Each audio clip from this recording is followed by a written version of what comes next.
বলি। সবাইকে ধন্যবাদ। সাংবাদিক ভাই বোনেরা, ইউর অ্যাম্বাসেডর করেছে। আলোচনার বিষয়বস্তুগুলো ছিল মূলত সম্ভবত নির্বাচন। সবার মধ্যে তো ফেব্রুয়ারির প্রথমার্ধে নির্বাচন নিয়ে সবাই আগ্রহ ভরে অপেক্ষা করছে। প্রক্রিয়া এটা নিয়ে দীর্ঘ আলোচনা হয়েছে এবং ওরা ইউরোপিয়ান ইউনিয়ন থেকে ওনাদের অবজারভার পাঠাবেন। সরকারের পক্ষ থেকে, ইলেকশন কমিশনের পক্ষ থেকে যে অনুরোধ আসছে তার পরিপ্রেক্ষিতে ওরা সিদ্ধান্ত নিয়েছে তারা অবজারভার পাঠাবে। এবং বাংলাদেশের এমনিতে ইলেকট্রাল প্রসেসের মধ্যে ইউর একটা সবসময় একটা কন্ট্রিবিউশন থাকে, সেটা এবারও আছে এবং তারা আগ্রহ করে অপেক্ষা করছে ইলেকশনটা সুষ্ঠুভাবে সম্পাদন যাতে হয় এবং ইলেকট্রাল প্রসেসের মধ্যে যাতে স্বচ্ছতা থাকে, গ্রহণযোগ্যতা থাকে, তারা আশা করছে সেটা হবে। আর বাংলাদেশ ইউর অর্থনৈতিক সম্পর্ক তো অনেক পুরনো, যে আজকে আমাদের বাংলাদেশের রেডিমেড গার্মেন্টস যে জায়গায় এসছে সেটা কিন্তু ইউর এই যে market access, duty free market অ্যাক্সেসের কারণে এসছে।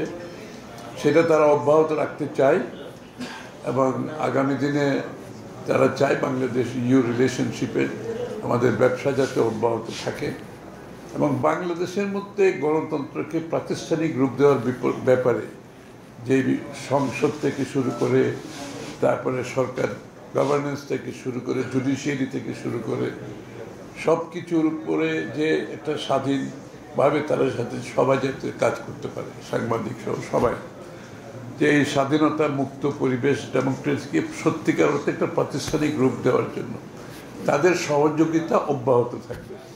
তারা এই কাজটা করতে চায়, তারা বিগত দিনে অনেক বহুলাংশে করেছে, সামনে সেটাকে আরও বাড়াতে চায়, কাজটা করতে চায়। অবশ্যই এটাতে আমরা স্বাগত জানিয়েছি। কারণ বাংলাদেশের গণতন্ত্র যদি অব্যাহত রাখতে হয় আমাকে প্রাতিষ্ঠানিক রূপ দিতে হবে এবং এই গণতন্ত্রের যে বিষয়গুলো নিয়ে গণতন্ত্র কাজ করে সেগুলোকে আমরা প্রাতিষ্ঠানিক রূপ দিতে হবে, যে প্রতিষ্ঠানগুলো সেগুলোকে প্রাতিষ্ঠানিক রূপ দিতে হবে। গণতান্ত্রিক কালচারটা, সংস্কৃতিটা আমরা ফিরিয়ে আনতে হবে। যে ভ্যালিউসগুলো নষ্ট হয়ে গেছে সেটাকেও ফিরিয়ে আনার ব্যাপারে আমরা আলোচনা করেছি। কারণ গণতন্ত্র তো ভ্যালু সিস্টেমের সাথে কাজ করে, গণতন্ত্র মানুষের মুক্ত চিন্তার সাথে কাজ করে, গণতন্ত্র প্রতিষ্ঠানগুলো স্বাধীনভাবে পরিচালনার মাধ্যমে কাজ করে। সেই বিষয়গুলো আমরা আলোচনা এসেছি আজকে।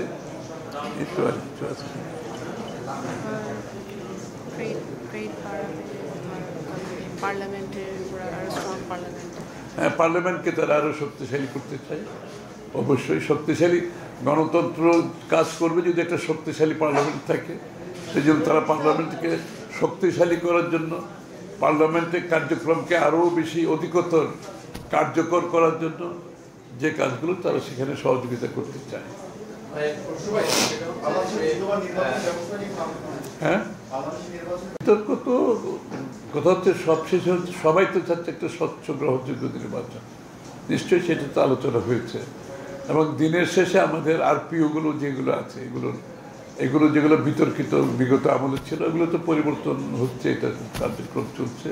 নির্বাচন কমিশনকে যে বিষয়টা গুরুত্বের সাথে আলোচনা হয়েছে, যে নির্বাচন যেহেতু এখন আমাদের সামনে চলে আসছে, সুতরাং আমরা 3 মাসের জন্য অপেক্ষা না করে 3 মাসের আগে সমস্ত দায়িত্ব নির্বাচন কমিশনের নিয়ন্ত্রণে যেটা থাকে সেটাকে আমরা যে আলোচনা এসছে সেটা এখন থেকে হওয়া উচিত। কারণ একবার বিতর্কিত হয়ে গেলে সেটা সমস্যা হয়। এই জন্য এখন থেকে সরকারের যে সিদ্ধান্তগুলো আসছে, যে কোনো সিদ্ধান্ত আসছে, সেটা যে সিদ্ধান্তগুলো নির্বাচনকে প্রভাবিত করতে পারে, নির্বাচনকে নিয়ে জড়িত, সেই বিষয়গুলো এখন থেকে নির্বাচন কমিশনের অবগত থাকা উচিত এবং নির্বাচন কমিশনের একটা ভূমিকা থাকা উচিত। এই বিষয়টা আলোচনা হয়েছে।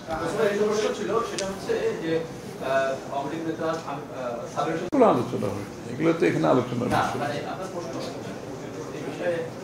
আমি এই ব্যাপারে আমি অবগত না, এটা কি ব্যাপার জানি।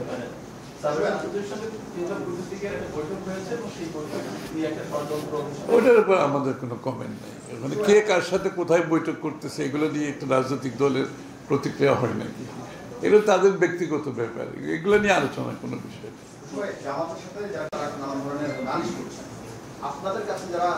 এখানে তো নালিশের ব্যাপার না, বাংলাদেশে কি হবে সেটা বাংলাদেশের জনগণের কাছে নিয়ে যেতে হবে। আমি এটা নিয়ে আর কোনো রাজনৈতিক দলকে কোনো দেশের মানুষ দায়িত্ব দেয় নাই কোনটা হবে কোনটা হবে না। আপনি জনগণের কাছে যান, আপনার যদি কোনো ম্যান্ডেট নেওয়ার থাকে আগামী নির্বাচনে অংশগ্রহণ করেন, জনগণের কাছে যান, জনগণ সিদ্ধান্ত দেবে। এগুলো নিয়ে তো এখানে তো কোনো কূটনীতিকের সিদ্ধান্ত না, কোনো রাজনৈতিক দলেরও সিদ্ধান্ত না, এই সিদ্ধান্ত জনগণের। আপনি যদি গণতন্ত্রে বিশ্বাস করেন, জনগণের কাছে যান, জনগণের ম্যান্ডেট নিয়ে আপনার যা ইচ্ছে সেটা পাস করেন পার্লামেন্টে। ধন্যবাদ। কত এগুলো তো দেখাবে না, শুধু প্রশ্ন